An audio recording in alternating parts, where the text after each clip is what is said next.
مسیح زماں و مہدی دوراں کے خلیفہ رابع مرزا طاہر احمد رحمہ اللہ تعالی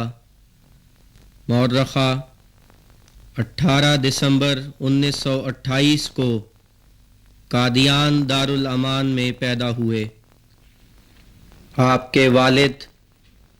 حضرت مسیح موعود علیہ السلام کے فرزند جلیل مصلح موعود مرزا بشیر الدین محمود احمد رضی اللہ عنہ تھے، جبکہ والدہ حضرت سیدہ مریم بیگم صاحبہ رضی اللہ عنہا تھیں، جو آپ کی پیدائش کے بعد جماعت میں ام طاہر کے نام سے معروف ہوئیں۔ حضرت سیدہ مریم بیگم صاحبہ حضرت مسیح موعود علیہ السلام کے جلیل القدر صحابی حضرت ڈاکٹر سید عبدالستار شاہ صاحب رضی اللہ عنہ کی صاحبزادی تھیں، جو حسینی سادات خانوادے کے چشم و چراغ تھے۔ حضرت مرزا طاہر احمد صاحب کی ولادت باسعادت کے دن قادیان میں ریل کی پہلی بار آمد کی وجہ سے جشن کا سا سما تھا۔ آپ نے اپنی تربیت اپنے عظیم والدین کی آغوش میں قادیان کے روحانی اور علمی ماحول میں پائی۔ آپ نے اپنی ابتدائی تعلیم قادیان میں حاصل کی۔ 1944 میں تعلیم الاسلام ہائی اسکول قادیان سے میٹرک کا امتحان پاس کیا۔ اسی سال مارچ میں آپ کی عظیم المرتبت والدہ کا انتقال ہوا۔ F S C government college Lahore سے کی۔ 1944 میں جب حضرت خلیفۃ المسیح الثانی رضی اللہ تعالی عنہ نے خدا سے خبر پا کر مصلح موعود ہونے کا دعویٰ کیا اور اس دعوے کے اعلان کے لیے دلی، ہوشیارپور، لاہور اور لدھیانے میں جلسے منعقد کیے، تو آپ ان جلسوں میں سوائے لدھیانہ کے جلسے کے حضرت مصلح موعود رضی اللہ تعالی عنہ کے ساتھ شریک رہے۔ 1947 میں ہندوستان کی تقسیم عمل میں آئی۔ جماعت احمدیہ نے اپنے دائمی مرکز قادیان کو چھوڑ کر پاکستان منتقل ہونے کا فیصلہ کیا، تو اس وقت آپ کو قادیان میں مقامات مقدسہ کی حفاظت کرنے والے خدام کے ساتھ مل کر خدمت کی توفیق ملی۔ 1953 میں جامعۃ المبشرین روا سے آپ نے علوم دینیہ کی اعلیٰ ترین سند شاہد حاصل کی۔ گریجویشن پنجاب یونیورسٹی لاہور سے پرائیویٹ طالب علم کے طور پر کی۔ 1955 میں جب حضرت مصلح موعود رضی اللہ تعالی عنہ دورہ یورپ کے لیے روانہ ہوئے تو آپ کو پہلے لندن بھجوایا، جہاں آپ لندن یونیورسٹی کے school of oriental and African studies میں زیر تعلیم رہے۔ لندن یونیورسٹی سے آپ نے انگلش صوتیات میں مہارت حاصل کی اور 1957 میں لندن سے واپس پاکستان تشریف لائے۔ انگلستان میں اپنے اس قیام کے دوران آپ کو مغربی معاشرے اور اس کے مسائل کو قریب سے دیکھنے کا موقع ملا۔ بچپن کے زمانے میں آپ کو نہایت صحت مند ماحول میسر آیا اور آپ نہایت صحت مندانہ کھیلوں میں حصہ لیتے رہے۔ کبڈی، گھوڑ سواری، نشانہ بازی، سائیکلنگ، اسکواش کے کھیلوں سے خاص دلچسپی رہی۔ کبڈی کے بہترین کھلاڑی تھے۔ بچپن ہی سے آپ کو گھر اور ماحول میں اعلیٰ درجے کا روحانی اور دینی ماحول ملا۔ اپنے عظیم والد کے ساتھ اندرون ہند بہت سے سفروں میں شریک رہے۔ آپ کا نکاح 5 دسمبر 1957 کو حضرت مصلح موعود رضی اللہ تعالی عنہ نے حضرت سیدہ آصفہ بیگم صاحبہ بن صاحبزادی امت السلام صاحبہ و مرزا رشید احمد صاحب کے ساتھ پڑھایا۔ تقریب رخصتانہ 9 دسمبر کو ہوئی اور 11 دسمبر کو دعوت ولیمہ ہوئی۔ حضرت صاحبزادہ مرزا طاہر احمد صاحب کی خدمات دینیہ کا آغاز بچپن ہی سے ہو جاتا ہے۔ 1958 میں حضرت مصلح موعود رضی اللہ تعالی عنہ نے آپ کو وقف جدید انجمن احمدیہ کا ناظم ارشاد مقرر فرمایا۔ اس عہدے پر آپ 1982 تک خلیفۃ المسیح الرابع منتخب ہونے تک کام کرتے رہے۔ آپ نے 1966 سے 1969 تک بطور صدر مجلس خدام الاحمدیہ اور 1979 سے 1982 تک بطور صدر مجلس انصار اللہ خدمات سر انجام دیں۔ فضل عمر فاؤنڈیشن کے بنیادی ڈائریکٹرز میں سے تھے۔ حضرت مرزا طاہر احمد صاحب خلیفۃ المسیح الرابع رحمہ اللہ تعالی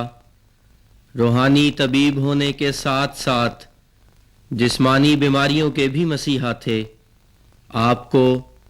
ہومیوپیتھی طریقے علاج میں کمال دسترس حاصل تھی۔ مسند خلافت پر فائز ہونے سے پہلے بھی اور بعد میں بھی بیماریوں میں مبتلا لوگ آپ کے حضور حاضر ہو کر خدا کے فضل سے شفا پاتے۔ ہومیوپیتھی کو تو آپ نے MTA پر ہومیوپیتھی کلاس جاری کر کے ہر خس و عام کے لیے آسان کر دیا۔ جلسہ سالانہ پر آپ کی تقاریر کا آغاز 1960 سے ہوا۔ آپ کی پہلی تصنیف مذہب کے نام پر خون 1962 میں منظر عام پر آئی۔ یہ تصنیف خدا کے نام پر مذہبی منافرت اور قتل و غارت گری پر تاریخی تناظر میں ایک مستند دستاویز ہے۔ خلافت ثالثہ کے ایام میں جب جماعت پر 1974 میں ابتلا کے کٹھن لمحات آئے تو آپ خلافت احمدیہ کے شانہ بشانہ خدمت پر مستعد رہے۔ آپ اس وفد میں بھی شامل رہے جو پاکستان کی قومی اسمبلی میں حضرت صاحبزادہ مرزا ناصر احمد صاحب خلیفۃ المسیح الثالث رحم اللہ تعالی کی قیادت میں پیش ہوتا رہا۔ حضرت خلیفۃ المسیح الثالث رحم اللہ تعالی کی وفات پر 10 جون 1982 کو آپ مسیح موعود علیہ السلام کے چوتھے خلیفہ کی حیثیت سے مسند خلافت پر متمکن ہوئے۔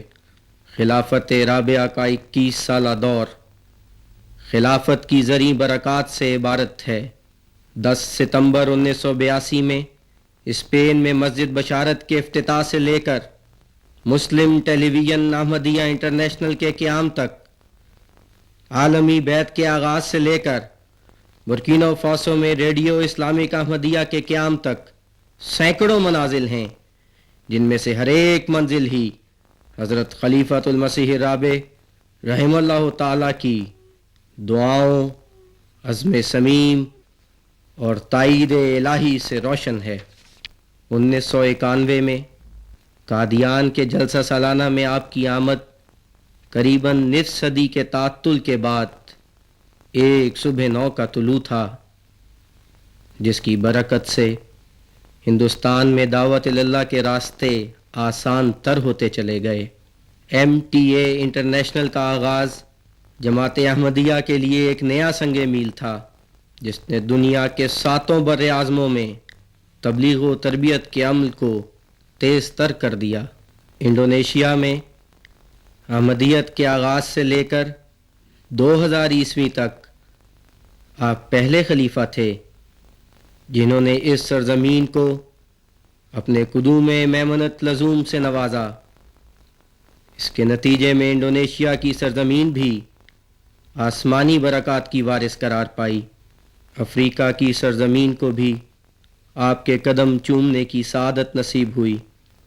بر اعظم امریکہ کے طول و عرض میں آپ نے متعدد سفر کیے۔ جرمنی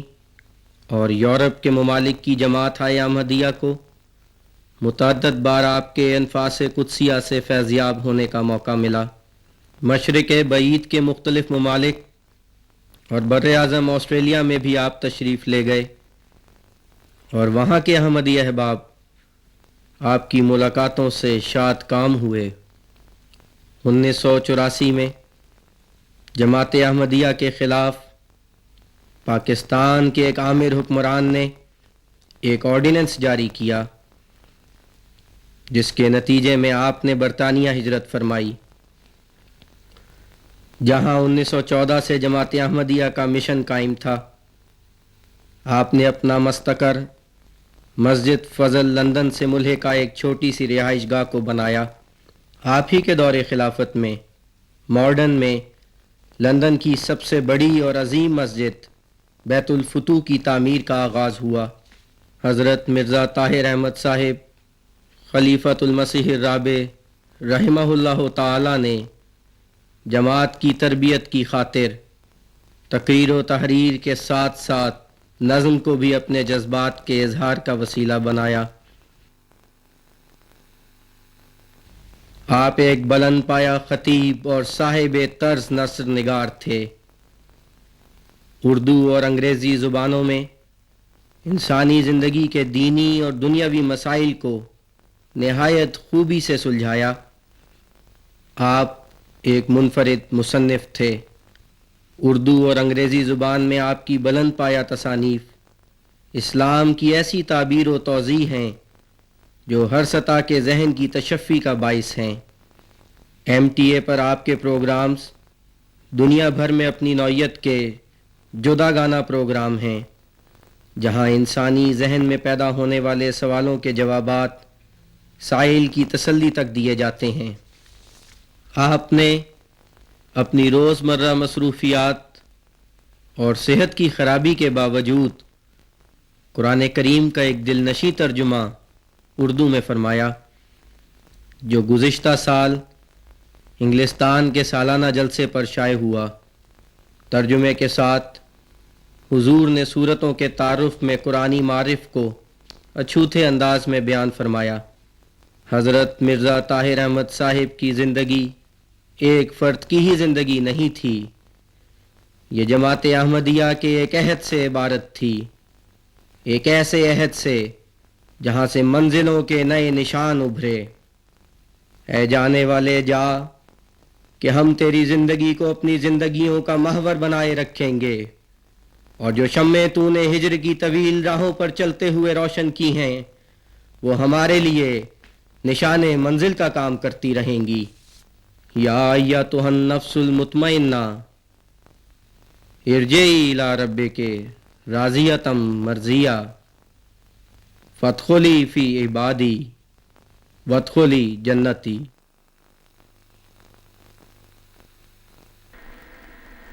حضرت مرزا طاہر احمد صاحب رحمہ اللہ کا معرکۃ الآراء خطاب فلسفہ دعا پیش خدمت ہے۔ یہ خطاب آپ نے مسند خلافت پر متمکن ہونے سے بہت پہلے جلسہ سالانہ ربوہ 1968 کے موقع پر ارشاد فرمایا۔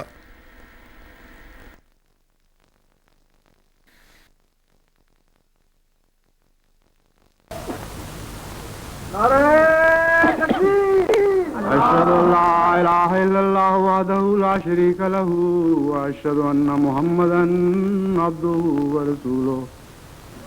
أما بعد فأعوذ بالله من الشيطان الرجيم بسم الله الرحمن الرحيم الحمد لله رب العالمين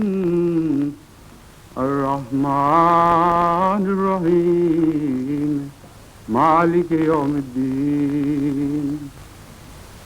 إياك نعبد وإياك نستعين اهدنا الصراط المستقيم صراط الذين أنعمت عليهم غير المغضوب عليهم ولا الضالين۔ حضرت اقدس مسیح موعود علیہ الصلوۃ والسلام ایسے زمانے میں مبعوث ہوئے کہ دنیا ہی کی نہیں بلکہ مسلمانوں کی اکثریت بھی دعا سے غافل ہو چکی تھی، اور وہ جو بظاہر دعا کے قائل نظر آتے تھے وہ بھی اس کے فلسفہ اور باریک حکمتوں کا بہت کم علم رکھتے تھے، یہاں تک کہ مسلمانوں ہی میں ایک ایسا گروہ بھی پیدا ہوا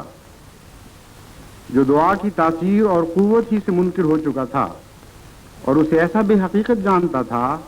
کہ گویا دعا اپنی طاقت میں ہوا کے ایک خفیف جھونکے سے بھی کمزور تر ہے اور ایک خزاں رسیدہ پتے کو بھی ہلانے کی طاقت نہیں رکھتی۔ حضرت اقدس مسیح موعود علیہ الصلوۃ والسلام نے اس طبقے کو ایک ایسا چیلنج دیا جو قاریہ کا حکم رکھتا تھا، اور بار بار ان کی عقلوں کے دروازے کھٹکھٹاتے ہوئے فطرت انسانی کو اس امر پر گواہ ٹھہرایا کہ بندے اور رب کے درمیان دعا کا تعلق ایک ثابت شدہ حقیقت ہے جسے قبول کیے بغیر ایک سلیم العقل انسان کے لیے چارہ کار نہیں۔ پھر اس نظریاتی بحث پر ہی اکتفا نہ فرمائی بلکہ اپنے وجود کو ایک زندہ ثبوت کے طور پر پیش کیا۔ یہ ایک ایسا وجود تھا جس کا ماضی، حال اور مستقبل اور تمام گرد و پیش قبولیت دعا کے حق میں گواہی دے رہے تھے۔ ماضی اس طرح کہ آن حضور صلی اللہ علیہ وآلہ وسلم کی ان دعاؤں کا آپ ثمرہ تھے جن کے نتیجے میں اسلام کو 14ویں صدی کے سر پر مذاہب غیر پر غالب کرنے والا ایک عظیم الشان سپہ سالار عطا ہونا تھا۔ حال اس طرح کہ آپ کی دعائیں شب و روز اس طرح قبول ہو رہی تھیں جیسے باران رحمت برس رہی ہو، اور اپنے اثر میں اتنی وسیع تھیں کہ لاکھوں کروڑوں قبولیت دعا کے گواہ آپ کے اپنے زمانے ہی میں پیدا ہوئے اور ان کے دلوں نے لا ریب کے نعرے لگائے۔ مستقبل اس طرح کہ آپ نے اپنی دعاؤں کے ایسے عظیم الشان ثمرات آئندہ نسلوں کو فیض پہنچانے کے لیے پیچھے چھوڑے جنہوں نے زمین کے کناروں تک شہرت پائی، اور اطراف عالم نے زبان حال سے گواہی دی کہ ہاں اے محمد عربی صلی اللہ علیہ وآلہ وسلم کی دعاؤں کا ثمرہ، دعائیں قبول ہوتی ہیں اور ضرور ہوتی ہیں اور ضرور ہوتی ہیں۔ جہاں تک فلسفہ دعا کا تعلق ہے،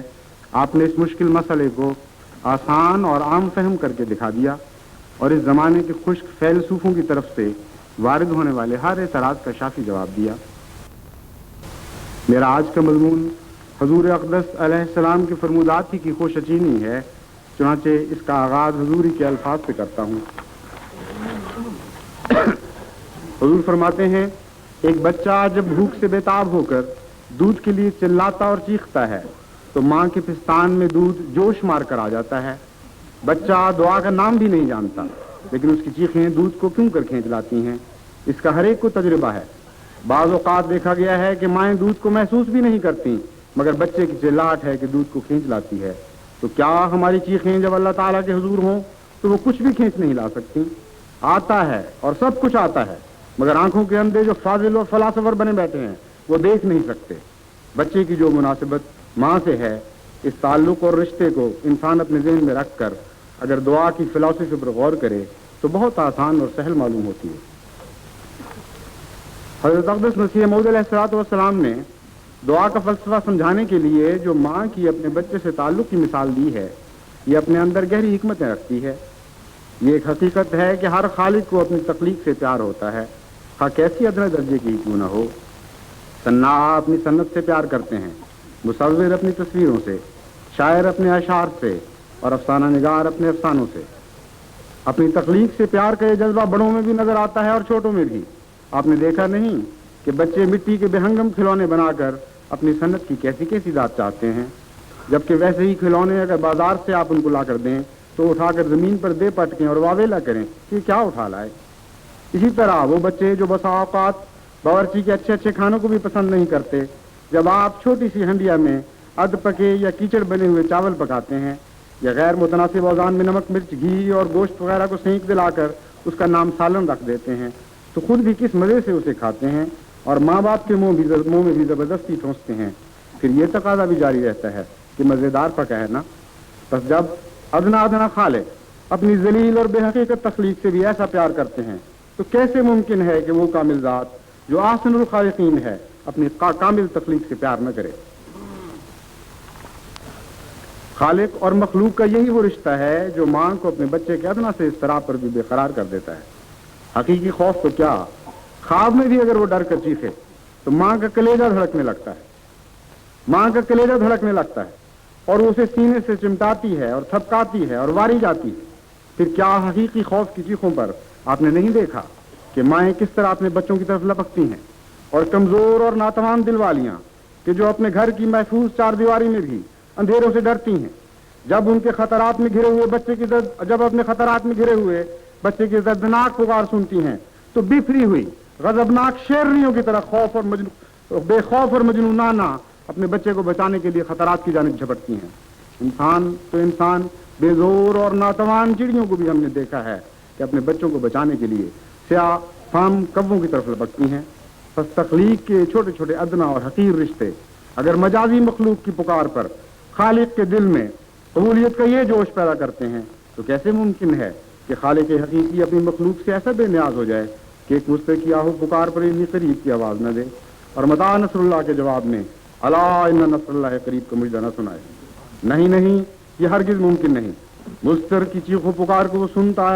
آیا ہے اور اس کے وہ بندے جو اس کے سائے عاطفت میں پلتے ہیں اور اسی کی انگلی پکڑ کر چلنے کے عادی ہوتے ہیں ایسے نڈر اور ایسے بے خوف ہو جاتے ہیں کہ کھلے بندوں اپنے بظاہر بڑے بڑے طاقتور دشمنوں کو بھی بڑی شوکت اور جلال سے للکارتے ہیں کہ سر سے لے کر پاؤں تک وہ یار ہے مجھ میں نہا، اے میرے بدخواہ کرنا ہوش کر کے مجھ سے بات۔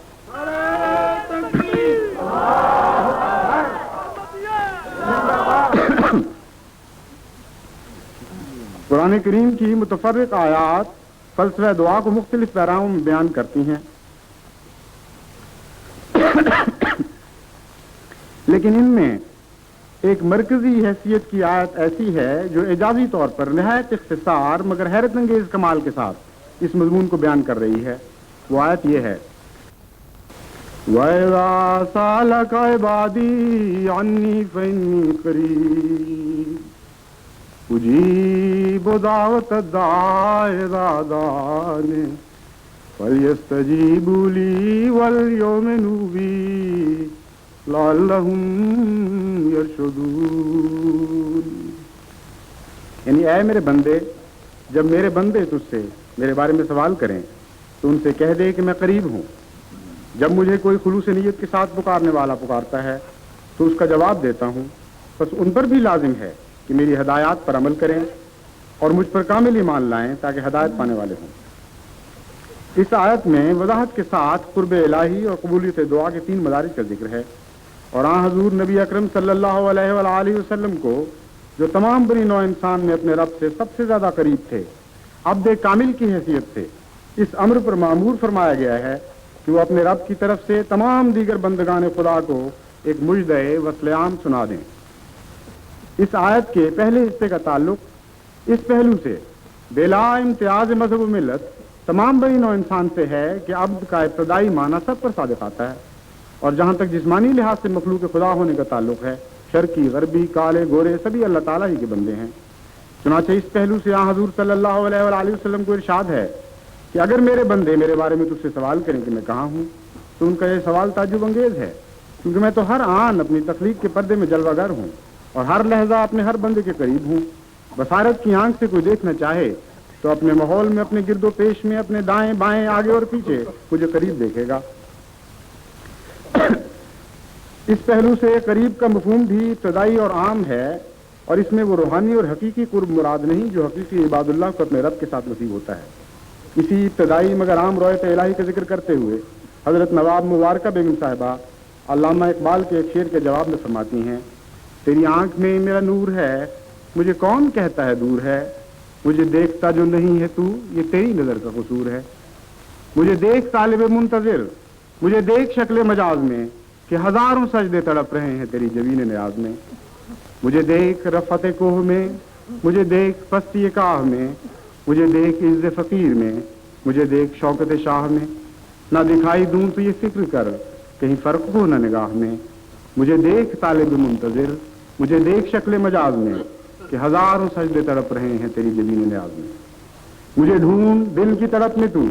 مجھے دیکھ روئے نگار میں، کبھی بلبلوں کی صدا میں سن، کبھی دیکھ گل کے نکھار میں، میری ایک شان خزاں میں ہے، میری ایک شان بہار میں۔ مجھے دیکھ طالب منتظر،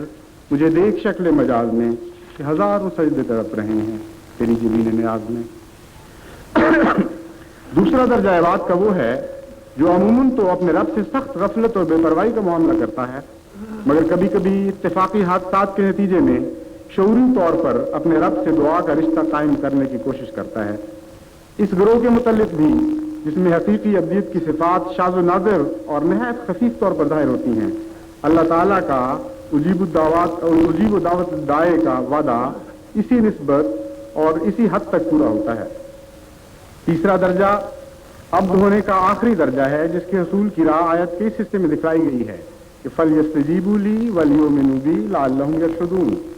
یعنی اے میرے کامل بندے، میرے ادنا اور خام بندوں کو جب وہ میرے بارے میں سوال کریں یہ بتا دے کہ وہی ہوں میں جو اپنی تخلیق کے پردے میں ہر جگہ جلوہ گر ہوں۔ اگر تم صاحب نظر ہو تو میرے قرب کا احساس کیے بغیر تمہارے لیے چارہ نہیں۔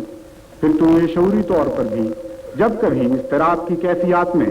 کامل خلوص کے ساتھ پکارا کرتے ہو تو میں وہی ہوں جو تمہیں قبولیت کے رنگ میں جواب دیتا ہوں۔ بس میرے جلووں کے ان عام مشاہدات کے بعد اگر تم چاہتے ہو کہ میرے حقیقی عبد بنو اور حقیقی قرب کا تعلق مجھ سے جوڑو تو اس کا طریق یہ ہے تم میرے فرمان اور ہدایات کے مطابق اپنی زندگی کے اطوار چلاؤ اور میرے مومن بندوں کی صف میں آ کھڑے ہو۔ اگر تم ایسا کرو تو یقیناً میرے صاحب رشد بندوں کے گروہ میں شمار کیے جاؤ گے۔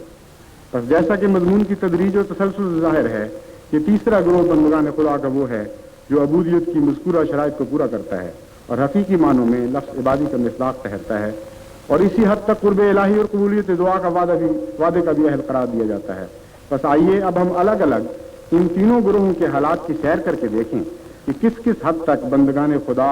عبد بننے کا حق ادا کرتے اور اس کے مطابق قرب الہی کے کیا کیا نظارے دیکھتے ہیں۔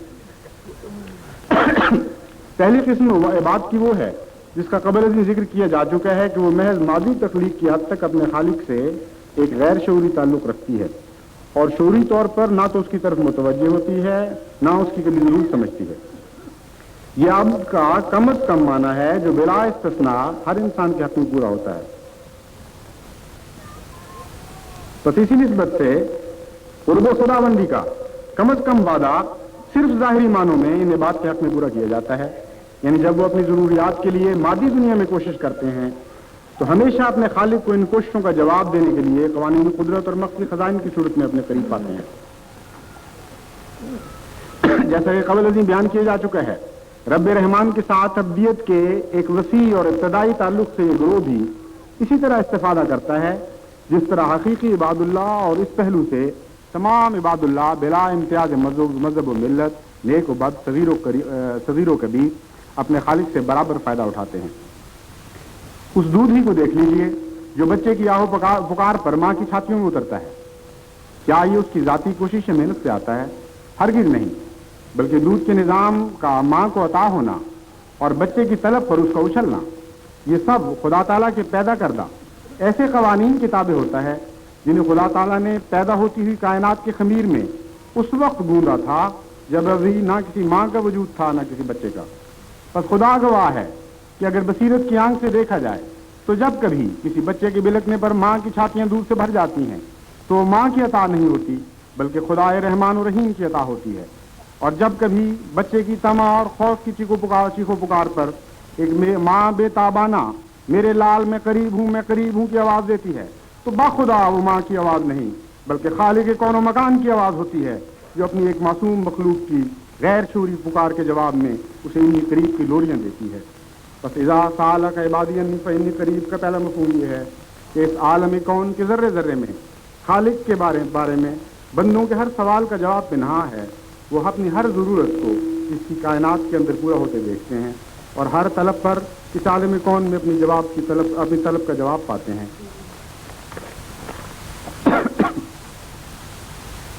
انی قریب کا دوسرا مفہوم یہ نظام کائنات خواہ کیسا ہی مکمل کیوں نہ ہو اور قیامت تک کے لیے ہی خواہ اس میں تمام ضروریات حیوانی اور انسانی مہیا کیوں نہ کر دی گئی ہوں اور خواہ ذرہ ذرہ اس عالم کا ایک کامل خالق کی طرف بے تابانہ اشارے کیوں نہ کر رہا ہو اور عقل بھی ان اشاروں کو دیکھ کر خلاق وجود باری تعالیٰ کی قائل کیوں نہ ہو جائے، پھر بھی یہ سوال پیدا ہوگا کہ کہیں ایسا تو نہیں کہ ایک دفعہ اس عظیم اور کامل نظام کی تخلیق اور ترتیب کے بعد اور اسے ارتقاء کی راہ پر ایک ابدی حرکت کا دھکا دے کر ہمارا خالق ہم سے غافل اور بے نیاز ہو گیا ہو؟ کہیں وہ قصہ تو نہیں جیسے کہانی کے بیان کے مطابق کوئی شہزادہ کسی ایسے شہر میں جا نکلتا ہے جہاں ہر قسم کی دکانیں کھلی اور قرینے سے سجی ہوئی ہیں، مگر دکانداروں کا کوئی اتا پتہ نہیں، اور شہر خاموش اور سنسان پڑا ہے۔ ہر انسانی ضرورت کی ہر چیز وہاں موجود ہے، مگر بنانے والا کوئی نہیں، اور کوئی نہیں جو ان کی نگرانی کرے یا گاہک کے سوالات کا جواب دے۔ یہ دنیا کہیں ویسا ہی شہر خاموشہ تو نہیں جس کا خالق ہر چیز پر انہی قریب کی مہر لگا کر آپ کہیں عرش مولا کی رفعت و عروج پہنچ ہو چکا ہو، اور یہ سمجھ کر کہ بندے کی ضرورتیں تو سب پوری کر چکا، اس کے انفرادی دکھ سکھ اور ثواب و گناہ سے ہمیشہ کے لیے بے نیاز ہو گیا ہو۔ اس سوال کا جواب یہ ہے کہ ہمارا خالق ہم سے کبھی ایک لمحے کے لیے بھی جدا نہ ہوا ہے، نہ ہوا نہ ہوگا، اور اس کا ہم سے تعلق محض تخلیق کامل کے واسطے ہی سے نہیں، بلکہ ہر متلاشی حق کو ایک زندہ موجود اور قادر و توانا ہستی کے طور پر مل سکتا ہے، مگر شرط یہ ہے کہ تعلق کے اس نئے میدان میں بھی طلب اور مطلوب کا وہی قانون لاگو ہوگا جو اس سے پہلے دور پر لاگو تھا، اور جس طرح ماضی دنیا میں اپنے خالق کی تلاش اور اس سے فیضاب ہونے کے لیے مسلسل جستجو اور خلوص اور انتھک محنت کی ضرورت تھی، اسی طرح اپنے خالق کو ایک زندہ اور متکلم ہستی کے طور پر پانے کے لیے بھی انہی خصائل کا ہونا ضروری ہے۔ کیا آپ نے دیکھا نہیں کہ ماضی دنیا میں طلب کا ہاتھ پھیلانے والے کیسی کیسی محنتیں کرتے اور مشقتیں اٹھاتے ہیں، اور سائنسدانوں کی دنیا کیسی سخت جانی اور کاوش کی دنیا ہوتی ہے۔ اسی طرح صفت رحمانیت کے بعض اوقات صفت رحمانیت کے ظہور کے طور پر خدا تعالیٰ اپنے ایسے مستر بندوں کی التجائیں بھی قبول فرما لیتا ہے جو عام حالات میں تو اپنے رب سے کوئی رشتہ بندگی نہیں جوڑتے اور سخت غفلت اور بے پرواہی کی زندگی بسر کرتے ہیں، مگر جب اندھیرے ان کو چاروں طرف سے گھیر لیتے ہیں اور موت بے نقاب ہو کر ان کی طرف ہر سمت سے بڑھتی ہے، تو اس وقت انہیں اپنے رب کے تصور میں دور کی ایک امید اور روشنی کی کرن دکھائی دیتی ہے، اور وہ اسے مستربانہ اپنی مدد کے لیے پکارتے ہیں، حالانکہ قبل ازیں ان کی زندگیوں کی دلچسپیوں میں اس خدا کا کوئی وجود نہ تھا۔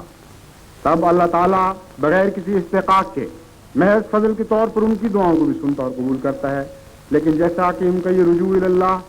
بندگی کا تعلق عارضی اور اتفاقی ہوتا ہے، اسی طرح قبولیت سے دعا کا وعدہ بھی ان کے حق میں اتفاقی واقعات کے طور پر رونما ہوتا ہے، اور جس طرح یہ بے وفا بندے اپنی جسمانی نجات کے بعد اپنے رب کو پھر بھلا دیتے ہیں، اسی طرح ان کا رب بھی انہیں فراموش کر دیتا ہے اور بندگی کی فہرست سے ان کا نام کاٹا جاتا ہے۔ چنانچہ قبولیت دعا کے اس فلسفہ کو بیان کرتے ہوئے اللہ تعالیٰ فرماتا ہے هو الذي يسيركم في البر والبحر حتى إذا كنتم في الفلك وجرينا بهم بريح طيبة وفرحوا بها جاءتها ريح عاصف وجاءهم الموج من كل مكان وظنوا أنهم أحيط بهم دعوا الله مخلصين له الدين لئن أنجيتنا من هذه لنكونن من الشاكرين فلما أنجاهم إذا هم يبغون في الأرض بغير الحق۔ وہ خدا کریم ہی ہے جو تمہیں توفیق دے کر کشتی اور ترین چلاتا ہے، یہاں تک کہ جب تم لوگ کشتیوں میں سوار ہوتے ہو اور وہ عمدہ ہوا کے ذریعے سے ان لوگوں کو ساتھ لے کر چل رہی ہوتی ہیں اور وہ ان پر اترا رہے ہوتے ہیں، تو ان پر ایک تند و تیز ہوا آ جاتی ہے اور ہر طرف سے موج پر موج ان پر چڑھاتی ہے، اور وہ سمجھنے لگتے ہیں کہ ہلاکت کا وقت آ گیا۔ تو ایسے وقت میں وہ اپنی اطاعت کو خدا کے لیے خالص کرتے ہوئے اس کو پکارتے ہیں اور کہتے ہیں کہ اے اللہ، اگر تو نے ہمیں اس مصیبت سے نجات دی، ہم ضرور ہی تیرے شکر گزار بندوں میں ہوں گے۔ پھر جب وہ انہیں اس عذاب سے نجات دے کر خشکی پر پہنچاتا ہے تو وہ جھٹ زمین میں ناحق سرکشی کرنے لگتے ہیں۔ رب اور بندے کے درمیان یہ عظیم احسان اور سخت ناشکری کا معاملہ صرف سمندروں کا ہی معاملہ نہیں، بلکہ خشکی پر بھی بارہا خالق اور مخلوق کے مابین یہی ماجرا گزرتا ہے۔ چنانچہ ایک دوسرے مقام پر اللہ تعالیٰ ان کا ذکر کرتے ہوئے فرماتا ہے وَإِذَا مَسَّ الْإِنسَانَ الضُّرُّ دَعَانَا لِجَنبِهِ أَوْ قَاعِدًا أَوْ قَائِمًا فَلَمَّا كَشَفْنَا عَنْهُ ضُرَّهُ مَرَّ كَأَن لَّمْ يَدْعُنَا إِلَىٰ ضُرٍّ مَّسَّهُ كَذَٰلِكَ زُيِّنَ لِلْمُسْرِفِينَ مَا كَانُوا يَعْلَمُونَ۔ یعنی جب انسان کو تکلیف پہنچتی ہے تو وہ اپنے پہلو کے بل لیٹا ہوا یا بیٹھا ہوا یا کھڑا ہوا ہمیں پکارتا ہے. پھر جب ہم اس کی تکلیف کو اس سے دور کر دیتے ہیں تو وہ اس طرح سے کترا کر گزر جاتا ہے گویا اس نے کسی تکلیف کی دور کرنے کے لیے جو اسے پہنچی تھی ہمیں پکارا ہی نہ تھا. اسی طرح تمام حد سے بڑھ جانے والوں کو جو کچھ وہ کیا کرتے ہیں خوبصورت کر کے دکھلا دیا گیا ہے. بس کیا ہی عجیب ہے ہمارا رب مجید کہ جب عجیب و دعوت داعی دعانے کی شان میں ظاہر ہوتا ہے تو بسا اوقات ایسے بے وفا اور ظالم اور فسق و فجور میں ڈوبے ہوئے عاصی بندوں کی دعا بھی سن لیتا ہے کہ جن کا ماضی بھی یہ گواہی دیتا ہے کہ وہ عباد اللہ کی فہرست میں داخل نہیں اور مستقبل بھی یہ گواہی دیتا ہے کہ وہ عباد اللہ کی فہرست میں داخل نہیں. ہاں حال کے ایک عارضی اور بال کی طرح باریک رشتے پر نظر کرم فرماتے ہوئے ان کے حق میں بھی قبولیت سے دعا کا وعدہ پورا کیا جاتا ہے. انسان کی اس ناشکری اور اللہ تعالیٰ کی اس شان کریمی اور عفو کو دیکھ کر اس بدبخت لڑکے کا قصہ یاد آ جاتا ہے جس نے اپنی بیوی کی باتوں میں آ کر اپنی ماں کا سر قلم کر دیا تھا. کہتے ہیں کہ جب وہ یہ کٹا ہوا سر تشتری میں لگا کر بیوی سے اس کارنامے کی داد لینے کے لیے جا رہا تھا تو راستے میں اسے ٹھوکر لگی اور تشتری سمیت زمین پر اوندے میں جا گرا. اس وقت اچانک اس ماں کے کٹے ہوئے سر کے منہ سے ایک دردناک چیخ نکلی کہ ہائے میرے بچے تجھے چوٹ تو نہیں لگی. آپ بھی جانتے ہیں اور میں بھی جانتا ہوں کہ یہ واقعہ کہ یہ محض ایک قصہ ہے لیکن واقعہ یہ ہے کہ انسان اپنے رب کی اس سے کہیں زیادہ ناشکری کرتا ہے اور گو خدا تعالیٰ کی عالی ہستی کو براہ راست گزن پہنچانے کی یہ حقیر کیڑا مقدرت اور مجال نہیں رکھتا مگر مقدور بھر کوشش اس امر کی ضرور کرتا ہے کہ اس لا شریک محسن کے نام تک کو صفحہ ہستی سے مٹا ڈالے. کتنے ہی نمرود اس دنیا میں پیدا ہوئے اور کتنے ہی فرعون نے انا ربکم الاعلی کا دعویٰ کیا.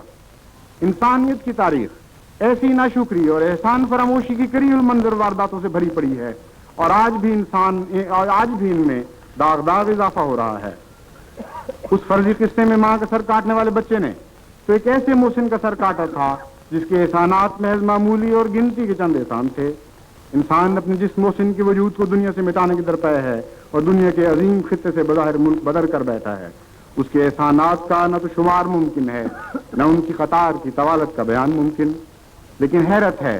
کہ احسان فراموشی کی اس انتہائی کری ارتکاب کے باوجود یہ بدبخت انسان یہ خدا کی ہستی کا مذاق اڑانے والا اور اسے اپنے فانی اور مجازی مملکت سے بزوں میں خود نکال باہر کرنے والا نمرود بھی جب خود ایسی مصیبتوں میں گرفتار ہو جاتا ہے جو اسے چاروں طرف سے گھیر لیتی ہیں اور اس کی کشتی پہاڑوں کی طرح بلند لہروں اور تہو بالا کر دینے والی خوفناک اور تند ہواؤں کے چپیڑوں سے عدم اور وجود کے درمیان ہچکولے کھانے لگتی ہے اور اس کی فطرت میں سویا ہوا الستو بربکم قالوا بلا کا افسانہ جاگ اٹھتا ہے اور وہ بے اختیار اپنے اس رب کو پکارتا ہے. تو سنو کہ خدا گواہ ہے اور خدا کا کلام گواہ ہے کہ بسا اوقات اس کے حق میں بھی یجیب المضطر اذا دعا کا وعدہ پورا ہوتا ہے اور آسمان سے اس کی بدنی میں نجات کا فرمان اترتا ہے. بس بتاؤ کہ اس فرضی ماں کے سوا جس کا سر بچے کی ٹھوکر پر بے قرار ہوا تھا کیا ہے کوئی ماں جو اس مشکل کو مہربان خدا سے زیادہ حلم اور عفو اور بے پناہ شفقت کے نمونے دکھا سکے؟ نہیں کوئی نہیں. وہ تو سب رحمتوں اور سب برکتوں کا سرچشمہ ہے. خدا کی قسم ماؤں کی چھاتیوں نے رحمت کا دودھ اس بحر رحمانیت کے گھاٹ سے بھرا اور سب حلم اور عفو کا سلوک کرنے والوں نے اسی کے حلم اور عفو کے بے کنار سمندر سے جود و کرم کا پانی دیا. سب کریم اور جواد سب بخشش اور عطا کرنے والے اسی کے در کے بھکاری اور سوالی اور اسی کی صفات حسنہ کے ٹکڑوں پر پڑ رہے ہیں. اس سے بڑھ کر درگزر کرنے والا کوئی نہیں، نہ دوست نہ عزیز و اقارب نہ ماں نہ باپ.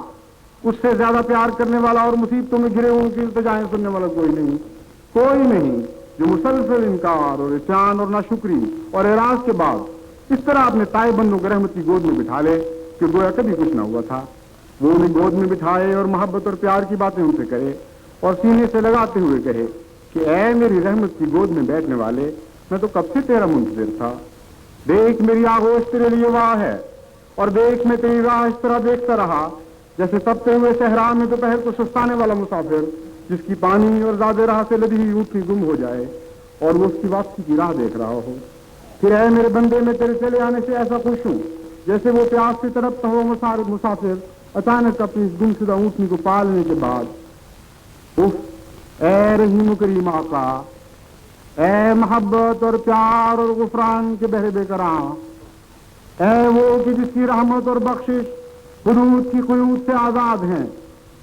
ہاں اے کرم خاکی کو سینے سے لگانے والے، اپنے عاجز اور ذلیل اور حقیر بندوں کو اس پیار اور اس شان سے نوازنے والے، اے رفیع الشان ربنا الاعلی، اے سب پیاروں سے بڑھ کر، اے سب پیاروں سے بڑھ کر پیارے، اے جان بخش آقا، بتا کوئی کیسے تجھ پر جان نچھاور کرے۔ آئیے اب ہم تیسرے درجے کے عباد کے حالات پر نظر کرتے ہیں جو حقیقی معنوں میں عباد اللہ ہیں، اور دیکھتے ہیں کہ خدائے قریب مجیب کیسے کیسے پیار کے ساتھ ان کے قریب ہوا، اور کس کس شفقت اور رحمت اور کریمانہ نوازشات کے ساتھ ان کی تضرعات کو سنا، اور کس طرح اپنے آسمان سے خود ان کی دنیا میں اتر آیا اور انہی کے قلوب اور سینوں کو اپنا عرش بنا لیا۔ یہی وہ حقیقی عباد اللہ ہیں جن کے حق میں قبولیت دعا کے تمام وعدے اپنی تمام شان کے ساتھ پورے ہوئے، اور یہی وہ حقیقی بندگان خدا ہیں جنہیں ان کا رب بڑے پیار کے ساتھ کبھی تو عباد الرحمن کے محبت بھرے القاب سے یاد فرماتا ہے اور کبھی عباد اللہ المخلصین کہہ کر ان کا ذکر کرتا ہے۔ پھر یہی وہ حقیقی عباد ہیں جن کی وفا اور بندگی پر ناز کرتے ہوئے ان کا رب تمام طاغوتی طاقتوں کے سرغنے کو یہ پرشوقت چیلنج دیتا ہے، وَاسْتَفْزِلْ مَنِ اسْتَطَعْتَ مِنْهُمْ بِصَوْتِكَ وَأَجْلِبْ عَلَيْهِمْ بِخَيْلِكَ وَرَجْلِكَ وَشَارِكْهُمْ فِي الْأَمْوَالِ وَالْأَوْلَادِ وَعِدْهُمْ وَمَا يَعِدُهُمُ الشَّيْطَانُ إِلَّا غُرُورًا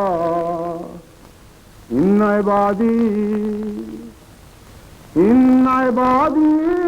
لَيْسَ لَكَ عَلَيْهِمْ سُلْطَانٌ وَكَفَىٰ بِرَبِّكَ وَكِيلًا۔ اور ہم نے کہا کہ اے شیطان جا، ان میں سے جس پر تیرا بس چلے اسے اپنی آواز سے فریب دے کر اپنی طرف بلا، اور اپنے سواروں اور پیادوں کو ان پر چڑھا لا، اور ان کے مالوں اور اولادوں میں ان کا حصے دار بن، اور ان سے جھوٹے وعدے کر، اور پھر اپنی کچھ کوششوں کا نتیجہ دے۔ شیطان جو بھی وعدے کرتا ہے فریب ہی کے لیے اسے کرتا ہے۔ لیکن سن کہ جو میرے بندے ہیں ان پر ہرگز تیرا تسلط نہیں ہو سکتا، اور اے میرے بندے محمد، تیرا رب کارسازی میں تیرے لیے کافی ہے۔ یہ ہے وہ خوش بخت عباد الرحمان کا گروہ جو قبولیت دعا کے وعدے کا حقیقی مصداق ہے، لیکن یہ گمان کر لینا بھی خطا ہے کہ محض خشک صالحیت کا جامع پہن لینا ہی قبولیت دعا کے لیے کافی ہے۔ واقعہ یہ ہے کہ یہ تو عشق و محبت کا ایک زندہ اور پیش در پیش تعلق ہے۔ یہ کیسے ممکن ہے کہ بندہ تو کن کے مقام پر کھڑا ہو جائے اور معبود فیکونوں کے انتظام میں مصروف رہے؟ یہ تو دو طرفہ ناز و نیاز کا تعلق ہے، اور عجیب در عجیب افسانہ ہجر و وصل اور مناجات اور زاری اور قدم تھامنا اور قدم چومنا، کبھی ماننا اور کبھی منوانا، یہ تمام واردات فلسفہ دعا کی کنوں میں شامل ہیں۔ قبولیت دعا کے آداب کا مضمون بہت ہی وسیع ہے، اور اس کا احاطہ کرنا ایک ناقص العلم انسان کے بس کا روگ نہیں۔ بھلا کون ہے جو ان اداؤں کا احاطہ کر سکے جو معشوق کو پسند آتی ہیں اور اس شاخ کی قسمت سنوارنے کے موجب بنا کرتی ہیں؟ بس آج کی محفل میں محض نمونتاً جستہ جستہ بعض بنیادی آداب دعا کا ذکر کروں گا جو دعا کی قبولیت میں نہایت اہم کردار ادا کرتے ہیں۔ انہیں میں سے ایک یقین کامل ہے۔ جب تک دعا گو بندہ اپنے رب کی لامتناہی قوتوں پر کامل ایمان نہ رکھتا ہو اور یہ یقین نہ رکھتا ہو کہ میرا رب ضرور میرے حال پر رحم فرمائے گا، دعا میں وہ قوت اور جان پیدا نہیں ہوتی جو تقدیر الہی کی محرک بنا کرتی ہے۔ چنانچہ حضرت اقدس مسیح موعود علیہ الصلوۃ والسلام اس بارے میں فرماتے ہیں، جب تو دعا کے لیے کھڑا ہو تجھے لازم ہے کہ یہ یقین رکھے کہ تیرا خدا ہر ایک چیز پر قادر ہے، تب تیری دعا منظور ہوگی اور تو خدا کی قدرت کے عجائبات دیکھے گا جو ہم نے دیکھے ہیں، اور ہماری گواہی رویت سے ہے نہ بطور قصہ۔ تیرا خدا وہ ہے جس نے بے شمار ستاروں کو بغیر ستون کے لٹکا دیا اور جس نے زمین و آسمان کو محض عدم سے پیدا کیا۔ کیا تو اس پر بدزنی رکھتا ہے کہ وہ تیرے کام میں عاجز آ جائے گا؟ بلکہ تیری ہی بدزنی تجھے محروم رکھے گی۔ ہمارے خدا میں بے شمار عجائبات ہیں، مگر وہی دیکھتے ہیں جو صدق اور صفا سے اسی کے ہو گئے۔ اس غیر متزلزل یقین اور اپنے رب پر حسن ظن کی ایک نہایت پیاری مثال قرآن کریم میں حضرت زکریا کی دعا کی صورت میں بیان کی گئی ہے۔ اللہ تعالیٰ فرماتا ہے، ذکر رحمت ربک عبدہ زکریا اذ نادى ربه نداء خفيا قال رب وهن العظم مني واشتعل الرأس شيبا ولم يكن بدعائك رب شقيا. یعنی اے میرے بندے، ہم تیرے رب کی رحمت کا ذکر چھیڑ رہے ہیں، جس کا ایک بندہ زکریا بھی تھا. وہ وقت عجیب سوز و گداز کا حامل تھا جب اس نے راز کے پردوں میں اپنے رب کو آواز خفی سے پکارا اور عرض کیا کہ اے میرے رب، میں تو اس حد تک عمر رسیدہ ہو چکا ہوں کہ میری ہڈیاں بھی کمزور پڑ گئیں اور بڑھاپے کی سفیدی سے میرا سر آگ کے شعلوں کی طرح بھڑک اٹھا ہے، لیکن باوجود اس کے اے آقا میرا یقین متزلزل نہیں، کیونکہ آج تک میں تیرے حضور گری آزاری کے نتیجے میں شقی اور محروم نہیں رہا. یہ نمونہ ہے ان مقبول دعاؤں میں سے ایک دعا کا جو غیر متزلزل یقین اور حسن ظن کے ساتھ عباد الرحمن اپنے رب کے حضور کرتے ہیں. پھر بتاؤ بھلا کیسے وہ کریم ذات انکار کرے؟ ایک بوڑھا جس کی ہڈیوں میں دم خم باقی نہیں اور سر کا ایک ایک بال سفید ہو چکا ہے، دعا یہ مانگ رہا ہے، اور خدا معلوم کتنے لمبے عرصے سے مانگ رہا ہے کہ اے میرے رب مجھے ایک صالح بیٹا عطا فرما جو تیری رضا کی راہوں پر چلنے والا اور برگزیدہ ہو. عمر کی ہر سانس کے ساتھ ظاہری اسباب کے لحاظ سے قبولیت دعا کا امکان کم تر ہوتا جا رہا ہے، اور بیٹے کی پیدائشی کمرے مہوم بن رہی ہے، ہڈیوں کی کمزوری بڑھ رہی ہے، اور سر کی سفیدی گاڑی ہو کر آگ کے شعلوں کی طرح بھڑک اٹھی ہے، لیکن یقین کامل پر آنچ تک نہیں آئی. اور اللہ اللہ پھر مانگا بھی کس ناز اور ادا کے ساتھ ہے، کس ظلم کے ساتھ کہ آقا بھلا مجھے کیوں یہ وہم آنے لگا کہ میرا بڑھاپا تیری قدرت کاملہ کے اختیار سے بڑھ جائے گا.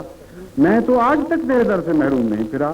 اور کبھی میرے نامے میں یہ بدبختی نہیں لکھی گئی کہ تیری ذات کریم سے مانگ کر خالی ہاتھ لوٹا ہوں. اب بتائیے کون ہے جو اس دعا کو رد کر سکے؟ کیا وہ خدا جو سب عطا کرنے والوں سے بڑھ کر عطا کرنے والا ہے؟ کیا وہ خدا جو خود کہتا ہے کہ میرے بندوں مجھ سے مانگو میں عطا کروں گا؟ پھر یہ بھی تو دیکھو کہ یہاں تو مانگنے والا ایک برگزیدہ نبی تھا، کوئی عام بوڑھا نہ تھا. خدا کی قسم حضور صلی اللہ علیہ وآلہ وسلم تو یہاں تک فرماتے ہیں کہ میرا رب اتنا فیاض ہے اور ایسی حیا والا ہے کہ جب کوئی بھی عمر رسیدہ بندہ اسے مانگتا ہے تو بسا اوقات اس کے بالوں کی سفیدی سے حیا کھا کر وہ اس کی مراد کو پوری کر دیتا ہے.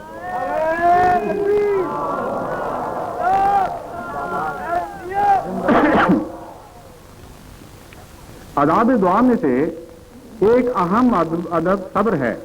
اور وہ انسان جو بے صبر اور چھوٹے ظرف کا ہو اور تھوڑی سی آزمائش کو بھی برداشت نہ کر سکے وہ اس عالی دربار تک رسائی نہیں پاتا. حضرت اقدس مسیح موعود علیہ الصلوۃ والسلام فرماتے ہیں دعا اور اس کی قبولیت کے زمانے کے درمیانی اوقات میں بسا اوقات ابتلا پر ابتلا آتے ہیں، اور ایسے ایسے ابتلا بھی آ جاتے ہیں جو کمر توڑ دیتے ہیں، مگر مستقل مزاج سعید الفطرت ان ابتلاؤں اور مشکلات میں بھی اپنے رب کی عنایتوں کی خوشبو سونگتا ہے اور فراست کی نظر سے دیکھتا ہے کہ اس کے بعد نصرت آتی ہے. امت محمدیہ صلی اللہ علیہ وآلہ وسلم میں سے ایک بزرگ کا قصہ اس ضمن میں بیان کے لائق ہے. کہتے ہیں کہ ایک بزرگ ہر شب تہجد کے وقت ایک خاص دعا مانگا کرتے تھے، لیکن اسی وقت انہیں اللہ جل شانہ کی طرف سے یہ جواب ملتا تھا کہ ہم نے یہ تیری دعا رد کر دی ہے. ایک دفعہ ان کا ایک ارادت مند صحبت صالحہ کا فیض پانے کے لیے ان کے ساتھ تہجد کی نماز ادا کرنے لگا. چنانچہ جب بعد از دعا ان کو یہ الہام ہوا کہ ہم نے یہ دعا رد کر دی ہے تو مشیت الہی سے اس مرید کے کانوں میں بھی یہ آواز پڑی. دوسری شب پھر یہی ماجرا گزرا اور تیسری شب پھر یہی ماجرا گزرا. اس پر وہ خانقار ارادت مند مزید صبر نہ کر سکا اور عرض کیا کہ یا حضرت 3 راتوں سے میں یہ ماجرا دیکھ رہا ہوں کہ آپ ایک دعا کرتے ہیں اور اللہ تعالیٰ اسے رد فرما دیتا ہے. پھر میں نہیں سمجھ سکا کہ کس برتے پر آپ بار بار وہی دعا کرتے ہیں. اس بزرگ کی طبیعت پر یہ سوال ناگوار گزرا اور بڑے جوش سے فرمایا کہ اے کم ظرف اور بے صبر رہے، تو صرف 3 دن میں گھبرا گیا؟ اللہ کی قسم میں مسلسل 12 سال سے بلا ناغہ یہ دعا کر رہا ہوں، اور مسلسل 12 سال سے میرے کانوں نے یہ آواز سنی ہے کہ ہم اس دعا کو قبول نہیں کرتے، ہم اس دعا کو قبول نہیں کرتے. پھر بھی میرا یہ مقام نہیں کہ دعا ترک کروں. وہ مالک الملک ہے اور میں ایک حقیر اور عاجز بندہ. میرا کام یہ ہے کہ مانگتا چلا جاؤں، اور اس کی شان یہ ہے کہ چاہے تو قبول فرمائے چاہے تو رد کرے. یہ الفاظ ابھی اس کے منہ میں ہی تھے کہ غیب کے پردوں کو چیرتی ہوئی ایک پرشوقت آواز آئی اے میرے بندے، میں نے تیری یہ دعا بھی قبول کر لی ہے، اور اس 12 سال کے عرصے میں جتنی دعائیں تھی مجھ سے مانگی تھی وہ ساری کی ساری آج قبول کرتا ہوں۔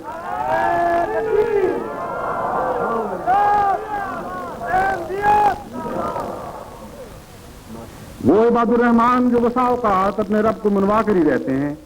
وہ صبر کے ساتھ اپنی دعاؤں میں عاجزی اور فروتنی کو بھی کمال تک پہنچا دیتے ہیں۔ چنانچہ اس امر پر روشنی ڈالتے ہوئے حضرت مفتی موعود علیہ السلام فرماتے ہیں، بس دعاؤں سے کام لینا چاہیے اور خدا تعالیٰ کے حضور استغفار کرنا چاہیے، کیونکہ خدا تعالیٰ غنی اور بے نیاز ہے،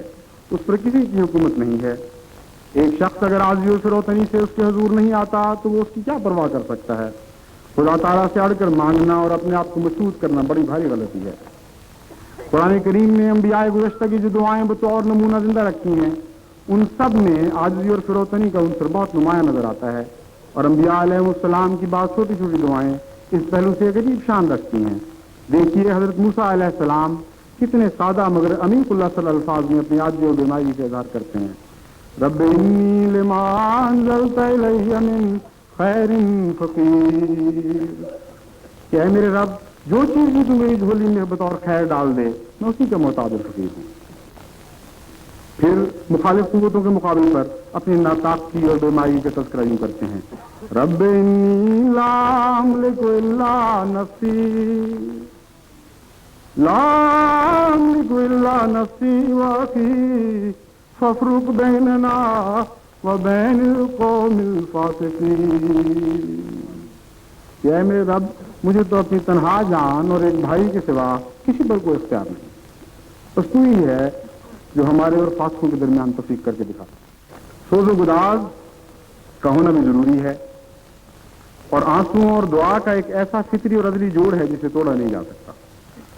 انما اشکو بسی وحزنی اللہ کے دل گداز سے قرائے اسی پر درد حقیقت کی طرف اشارے کر رہا ہے، اور بچے کی چیخ و پکار پر ماں کے سینے میں جذبات رحم کا متلاطم ہو جانا بھی اسی کی سچائی کی دلیل ہے۔ اسی طرح عبد اور معبود کے مابین بھی سوز و گداز میں ڈوبی ہوئی دعا الفت اور جذب کی نہایت قوی لہریں دوڑا دیتی ہے، جو مقبول دعاؤں کا موجب بنتی، جو قبولیت دعا کا موجب بنتی ہے۔ حضور علیہ السلام اس عجیب کیفیت کا ذکر کرتے ہوئے فرماتے ہیں، یہ خیال مت کرو کہ ہم بھی ہر روز دعا کرتے ہیں اور تمام نماز دعا ہی ہے جو ہم پڑھتے ہیں، کیونکہ وہ دعا جو معرفت کے بعد اور فضل کے ذریعے سے پیدا ہوتی ہے وہ اور رنگ اور کیفیت رکھتی ہے، وہ فنا کرنے والی چیز ہے، وہ گداز کرنے والی آگ ہے، وہ رحمت کو کھینچنے والی ایک مقناطیسی کشش ہے، وہ موت ہے پر آخر کو زندہ کرتی، وہ ایک تند سیل ہے پر آخر کشتی بن جاتی ہے، اور ہر ایک بگڑی ہوئی بات اسے بن جاتی ہے، اور ہر ایک جو ہے اس سے آخر تریاق ہو جاتا ہے۔ مبارک وہ اندھے جو دعاؤں میں سست نہیں ہوتے، کیونکہ ایک دن دیکھنے لگیں گے۔ مبارک وہ جو قبروں میں پڑے ہوئے دعاؤں کے ساتھ خدا کی مدد چاہتے ہیں، کیونکہ ایک دن قبروں سے باہر نکالے جائیں گے۔ مبارک تم کہ دعا کرنے میں کبھی ماندہ نہیں ہوتے،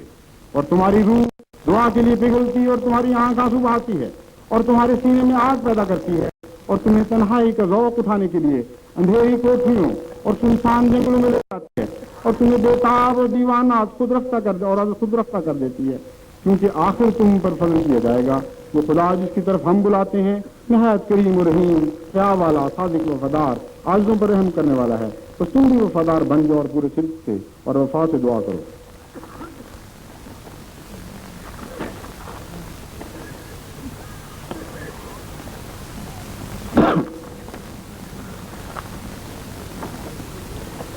عباد الرحمان کا یہ گروہ جس کے سر پر ہمارے آقا و مولا حضرت رسول اکرم صلی اللہ علیہ وآلہ وسلم کھڑے ہیں، رحمانیت اور ربوبیت کی صفات میں اپنے رب رحمان سے ایسی مشابہت اختیار کر لیتا ہے کہ ذلی طور پر بنی نوع انسان کے حق میں انہیں ربوبیت اور رحمانیت کی چادر پہنائی جاتی ہے۔ رب رحمان کی فیوز کا دودھ انہی کی چیخ و راہ و پکار سے اترتا ہے اور انہی کے واسطے سے اہل طلب میں بڑھتا ہے۔ اگر ان دعائیں نہ ہوتی تو بلا شبہ یہ دنیا فیوز روحانی سے آگے رہ جاتی اور بنی نوع انسان کی سیرابی اور حیا کے لیے کوئی پانی آسمان سے نہ اترتا، اور دنیا ایک ایسے ہولناک صحرا میں تبدیل ہو جاتی جس پر لا یعبدکم ربی کی پرہیبت حکومت طاری ہوتی۔ بس لاکھوں درود ہو اس محسن اعظم پر جس کی ربوبیت تمام بنی نوع انسان اور تمام زمانوں کے لیے عام ہو گئی اور وہ مربی اعظم بنا۔ لاکھوں درود ہو اس محسن اعظم پر جس کی رحمت نے ایسا جوش مارا کہ قیود زمانہ اور حدود شرق و غرب سے آزاد ہو گئی اور وہ خدا رحمان کے ہاتھوں رحمت للعالمین کے منصب پر فائز کیا گیا۔ لاکھوں درود ہو اس محسن اعظم پر جس کی گریا و زاری آسمان کی رفتوں سے قرآن کا دودھ کھینچ لائی اور جسے رحمتوں کا نہ ختم ہونے والا کوثر عطا کیا گیا، باخدا اگر اس کی دعائیں نہ ہوتی تو یہ دنیا ویران ہو جاتی اور عالم روحانیت میں ہر طرف خاک اڑتی پھرتی۔ اگر اس کی دعائیں نہ ہوتی تو آج اس کے تیار سے زندگی کا نشان مٹ چکا ہوتا۔ اگر اس زندہ کرنے والے کی اس موئی کی دعائیں نہ ہوتی تو یہ دنیا خاک کے تودوں اور بے روح کے چلنے پھرنے والے لاشوں کی دنیا بن جاتی۔ اسلام کا زندگی بخش انقلاب اسی کی دعاؤں کے تو پھیلایا اور اسی کی دعاؤں کے تو پھیل دلوں نے اسے قبول کیا، لیکن یہ ماجرا میری ناچیز اور حقیر اور آسی زبان سے سننے کے لائق نہیں۔ سنو اور غلام احمد کی پاک زبان سے احمد پاک کی مقبول دعاؤں کا تذکرہ سنو۔ وہ جو عرب کے بیرانی ملک میں ایک عجیب ماجرا گزرا کہ لاکھوں مردے تھوڑے دنوں میں زندہ ہو گئے اور پشتوں کے بگڑے ہوئے الہی رنگ پکڑ گئے اور آنکھوں کے اندھے بینا ہو گئے اور گروہوں کی زبان پر الہی معارف جاری ہوئے اور دنیا میں ایک دفعہ ایک ایسا انقلاب پیدا ہوا کہ نہ پہلے کسی آنکھ نے دیکھا اور نہ کسی کان نے سنا۔ کچھ جانتے ہو کہ وہ کیا تھا؟ وہ ایک فانی فی اللہ کی اندھیری راتوں کی دعائیں ہی تھی۔ کچھ جانتے ہو کہ وہ کیا تھا؟ وہ ایک فانی فی اللہ کی اندھیری راتوں کی دعائیں ہی تھیں جنہوں نے دنیا میں شور مچا دیا اور وہ عجائب باتیں دکھلائیں کہ جو اس امید بے کس سے ماحالات کی طرح نظر آتی تھی۔ اللہم صلی وسلم و بارک علیہ وآلہ بعدد ہم نہیں و غم نہیں و حزن نہیں لحاظ الامت وانزل علیہ انوار رحمتک الی العبد۔ آخری یہ ہے عباد الرحمان کا وہ رفیع شان گروہ جو وعدہ انی قریب کا حقیقی مصداق ہے اور اپنی وسعت میں افق پھیلا ہوا ہے اور اپنی ذات میں ایک عظیم شان جہان ہے۔ اس روحانی دنیا کی رفتوں پر انبیاء علیہ السلام کے ہفت آسمان صافی جن ہیں،